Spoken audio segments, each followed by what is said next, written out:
Breaking news, TikTok will be banned in the United States on January 19th. So says the Federal Appeals Court in Washington, D.C.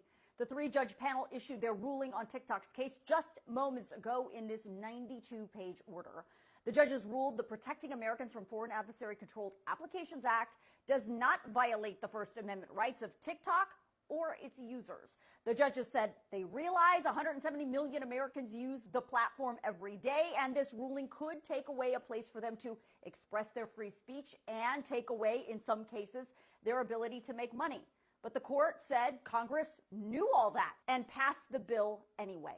The court wrote, Congress judged it necessary to assume that risk given the grave national security threats it perceived. And because the record reflects that Congress's decision was considered consistent with long-standing regulatory practice and devoid of an institutional aim to suppress particular messages or ideas, we are not in a position to set it aside. That means the ban is going to move forward.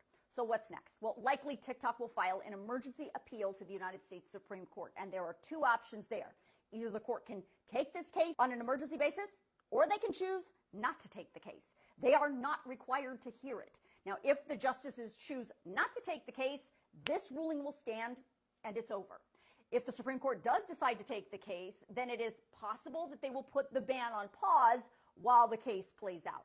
This is literally happening right now, and I'm going to dig further into that 92-page ruling, and I'll have more throughout the day. Time is ticking for TikTok users in America. Today, a federal appeals court upheld a law requiring the social media platform to break ties with its China-based parent company, ByteDance, or be banned in the U.S. by mid-January. The reason why so many people across the globe, particularly Americans, enjoy TikTok is because of the democratization of the algorithm. In other social media tools and platforms, there's more strategic algorithmic use. There are some social media platforms that I shall not name, but they promote their products and tools and stickers. So the more you use their products, the more you use their tools, the more you use their stickers, the more likely your posts will show up in other individuals' feed. TikTok doesn't do that. It's just democratization of it. It's at random, it's at will. So that's how people are able to grow their followings much more organically than other social media app platforms, which is why people enjoy it.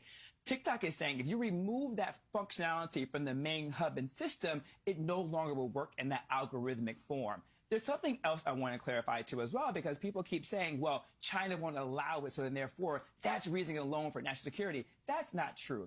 What happens is in 1998, China did a catalog of technologies where they said certain technologies cannot be exported from China. This goes back to 1998. Before social media apps were even into play, Stephanie, we're talking drones. And so as a result, in 2020, they updated it to include now what we call SaaS or software models of technology like artificial intelligence and data. That is the reason why China would not allow them to sell, not because it's a Chinese owned by the government, but this rule and law has been in place of technology exports since 1998. That's an important part to clarify. That's not being discussed appropriately, actually being underreported.